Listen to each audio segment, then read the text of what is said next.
एक ऐसा रहस्यमय मंदिर जहां भगवान का दिल आज भी धड़कता है, जहां हमेशा हवा की विपरीत दिशा में ध्वजा लहराती है और जिसे श्रद्धालु धरती का स्वर्ग मानते हैं। जी हाँ दोस्तों, जगन्नाथ मंदिर 4 धामों में से सबसे प्रसिद्ध धाम जो उड़ीसा राज्य के पुरी शहर के समुद्र तट पर स्थित है। इस क्षेत्र को पुरुषोत्तम क्षेत्र कहा जाता है, जहाँ भगवान जगन्नाथ, भाई बलभद्र एवं माता सुभद्रा के साथ विराजमान है। पुराणों में इस क्षेत्र को धरती का बैकुंठ माना गया है, क्योंकि यहाँ भगवान विष्णु अपने 8वें अवतार श्री कृष्ण के रूप में जीवंत रूप में विराजमान हैं, जिनके दर्शन मात्र से ही भक्तों के सारे पाप और कष्ट धुल जाते हैं। पुरी का जगन्नाथ मंदिर काफी रहस्यों से भरा है। आपको जानकर आश्चर्य होगा कि इन रहस्यों को आज भी वैज्ञानिक समझ नहीं पाए हैं। पहला, भगवान जगन्नाथ का आज भी धड़कता है दिल, इसलिए इस मंदिर को जीवंत मंदिर के रूप में जाना जाता है। कहा जाता है कि महाभारत युद्ध के बाद जब भगवान श्री कृष्ण ने अपना देह त्याग किया तो पांडवों ने उनका अंतिम संस्कार कर दिया, लेकिन उनका शरीर ब्रह्मलीन हो गया,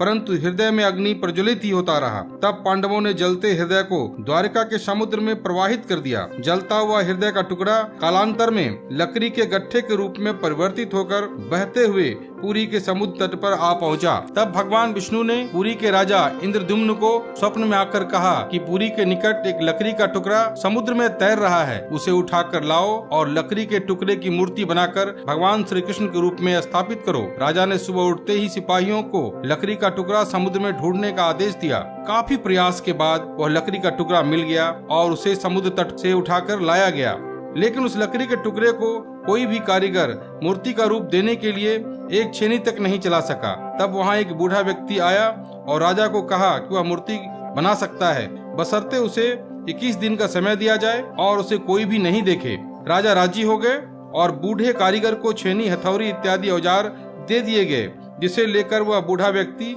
एक कमरे में मूर्ति बनाने चला गया। लेकिन कुछ दिनों के बाद उसके कमरे से आवाज आनी बंद हो गई। तब रानी ने राजा को अनहोनी की आशंका जताई। राजा के आदेश पर कमरा खोला गया, जहां अर्धनिर्मित मूर्ति मिली, लेकिन बूढ़ा व्यक्ति नहीं मिल सका। कहते हैं वो साक्षात विश्वकर्मा थे।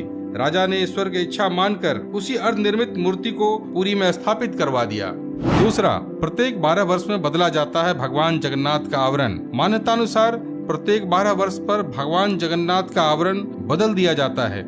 इस दिन मंदिर एवं शहर के सभी लाइटों को बंद कर दिया जाता है और काफी सुरक्षा के बीच पुजारी अपने आंख में पट्टी बांधकर एवं हाथों में वस्त्र लपेटकर आवरण को बदलते हैं। मान्यता है कि जो कोई भी भगवान जगन्नाथ का संपूर्ण शरीर देख लेगा उसकी मृत्यु हो जाएगी। तीसरा, भगवान जगन्नाथ मंदिर की वास्तुकला और शिल्पकला आज भी वैज्ञानिक समझ नहीं पाए हैं। भगवान जगन्नाथ का मंदिर 214 फीट ऊंची है, जिस पर अष्ट धातु से निर्मित सुदर्शन चक्र लगाया गया है, जिसे नील चक्र भी कहते हैं। इस चक्र को आप शहर के किसी भी तरफ से देखेंगे तो यह आपको अपनी तरफ ही दिखाई देगा। चौथा, मंदिर में नहीं आती है समुद्र की आवाज। भगवान जगन्नाथ मंदिर समुद्र तट पर स्थित है, इसलिए समुद्र का शोर काफी सुनाई देता रहता है, लेकिन जैसे ही कोई मंदिर के सिंह द्वार के अंदर प्रवेश करता है, समुद्र की आवाज नहीं सुनाई देती है। पांचवा, दोस्तों आपको जानकर आश्चर्य होगा कि जगन्नाथ मंदिर 214 फीट ऊंची होने के बाद भी उसकी परछाई दिन के किसी भी वक्त जमीन पर नहीं पड़ती है एवं मंदिर के गुंबद पर आज तक कोई पक्षी नहीं बैठता, इसलिए उस क्षेत्र को हवाई निषेध क्षेत्र भी कहा गया है। छठा, दोस्तों कोई भी ध्वज सामान्यतः हवा की दिशा में ही लहराता है, लेकिन यह आश्चर्य है कि मंदिर के सुदर्शन चक्र के ऊपर लगा ध्वज हमेशा हवा के विपरीत दिशा में ही लहराता है। यह रहस्य आज भी एक पहेली है। सातवां, रोज बदला जाता है मंदिर का ध्वज। मान्यतानुसार मंदिर का विशाल ध्वज रोज शाम को बदल दिया जाता है। कहा जाता है कि अगर ध्वज किसी कारणवश नहीं बदला गया तो मंदिर 18 वर्षों के लिए बंद कर दिया जाएगा। आठवां, पुरी का रथ यात्रा विश्व प्रसिद्ध है। यह प्रतिवर्ष निकाला जाता है, जिसमें भाग लेने विश्व के कोने कोने से लाखों लोग आते हैं। नौवां, कभी नहीं होती प्रसाद की कमी। दोस्तों आपको जानकर आश्चर्य होगा कि भगवान जगन्नाथ के दर्शन को पुरी में रोज 20,000 से लेकर 2 लाख तक लोग आते हैं, लेकिन भगवान जगन्नाथ का जो भोग लगाया जाता है वो महाप्रसाद लाखों लोगों में बांटने के बाद भी कभी कम नहीं पड़ता है। इसे भगवान जगन्नाथ का आशीर्वाद ही कह सकते हैं। मंदिर के दरवाजे बंद होने के साथ ही महाप्रसाद खत्म हो जाता है। यह भगवान जगन्नाथ की अद्भुत कृपा है।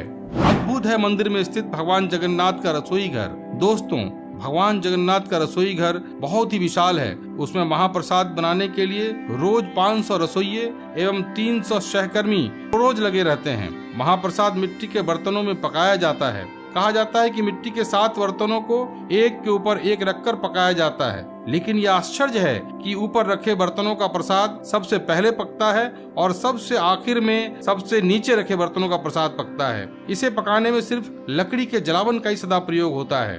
11वां, अकूत है मंदिर में खजाना। कहा जाता है कि मंदिर में हीरे, जवाहरात, रत्न, सोने चांदी का अकूत भंडार है। 2011 में हाई कोर्ट के आदेश से मंदिर का भंडार कक्ष खोला गया था, तो इसमें हजारों करोड़ों के खजाने का पता चला था, जिसे पुनः बंद कर दिया गया है। 12वां, निर्माण काल। इस मंदिर के निर्माण की शुरुआत 7वीं सदी में ही हुई थी। पुनः इस निर्माण के कार्य को गंग वंश के शासक एवं कलिंग के महाराजा अंगदेव वर्मन ने 1078 ईस्वी में किया। इसके बाद 1157 ईस्वी में महाराजा भीमदेव बर्मन ने इस कार्य को पूरा किया। 15वीं सदी में अफगानी शासक के आक्रमण के बाद 140 वर्ष तक पूजा बंद रहा। पुनः इसे राजा रामचंद्र देव बर्मन ने पुनर्निर्माण कर पूजा प्रारंभ करवाया। जय जगन्नाथ।